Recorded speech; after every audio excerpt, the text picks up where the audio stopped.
My name is Clara Voss, and until 3 days ago, I lived a painfully ordinary life in the quiet suburb of Hollowbrook.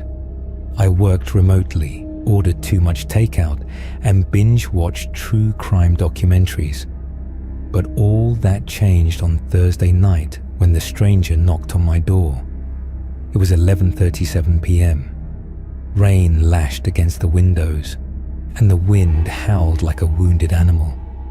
I'd just settled into bed when the knocking started. 3 sharp raps, followed by a silence so heavy it felt intentional. I peered through the peephole. A man stood on my porch, drenched and shivering. He wore a tattered grey overcoat, his face hidden under a hood. But his hands, God, his hands. They were bone white, fingers too long and knobby, like twisted branches. "Clara Voss," he said, his voice a wet rasp. "They're coming for you next." I froze. The security chain rattled as he pressed closer, his breath fogging the peephole. "Check your mailbox. Burn the letter. Don't let them see you." Then he stumbled into the storm, vanishing down the street. The mailbox held a single envelope, sealed with black wax, stamped with a symbol. A spiral inside a triangle. Inside was a Polaroid. It showed my house, taken from the street. Through the living room window, a shadowy figure stood behind my couch, where I'd been sitting just minutes earlier. Scrawled on the back, "You have 72 hours." I called the police. They found nothing. No footprints in the mud. No trace of the man. The officer shrugged. "Kids pulling pranks." But when I replayed my Ring camera footage, the timestamp during the encounter was corrupted. Just static. That night, I heard scratching at the walls. The next morning, I found the first symbol, etched into my bathroom mirror, a spiral inside a triangle, the same as the wax seal. The glass was cold to the touch, and when I tried to wipe it away, the symbol bled, black liquid oozing down the mirror. I packed a bag, determined to drive to my sister's in the next state, but my car wouldn't start. The engine hissed, coolant pooling beneath it, neon green and reeking of rot. My phone died. The Wi-Fi cut out. That's when I found the forum post, buried in a Reddit thread titled, "Have you seen the Spiral Man?" Was a comment from You Last Warning 777. "He comes before they do. If you see him, it's already too late. They'll gaslight you, isolate you, make you doubt your sanity. Don't trust the cops. Don't trust your family. They wear faces now."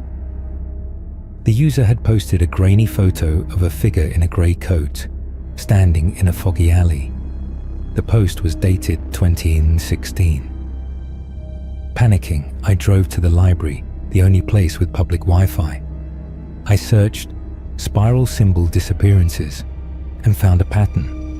Dozens of cases over the past 50 years. Victims reported a grey-coated stranger warning them, followed by bizarre phenomena.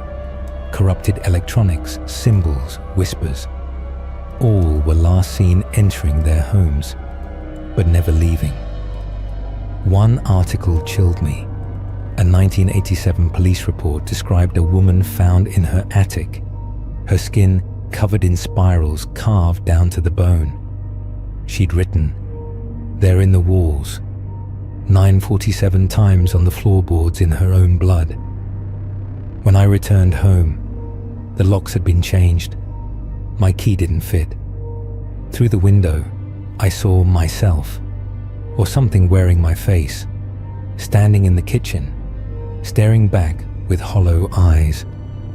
It smiled, raised a finger to its lips, and flicked the lights off. I slept in my car, but they found me. At 3:03 a.m., the radio crackled to life. A voice mimicking my dead mother whispered, "Clara, let us in." The doors locked themselves. The engine roared, hurtling me toward the house I'd fled. I crashed into the porch, airbags punching my chest. The front door swung open. Inside, the walls pulsed like living flesh. The floorboards warped into spirals. And there, in the center of the living room, stood the stranger, hood lowered. His face was a shifting mosaic of every person I'd ever known.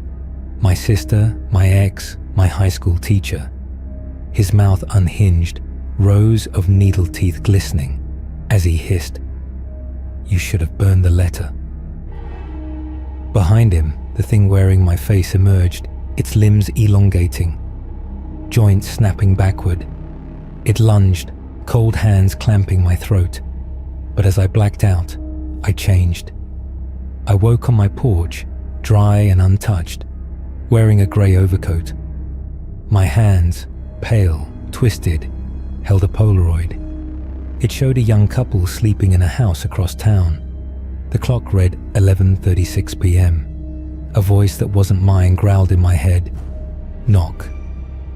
I tried to resist, but my body moved on its own. 3 sharp raps on the door. A face appeared in the window. "They're coming for you next," I rasped, forcing the Polaroid into their trembling hands. As I shuffled into the rain, I finally understood.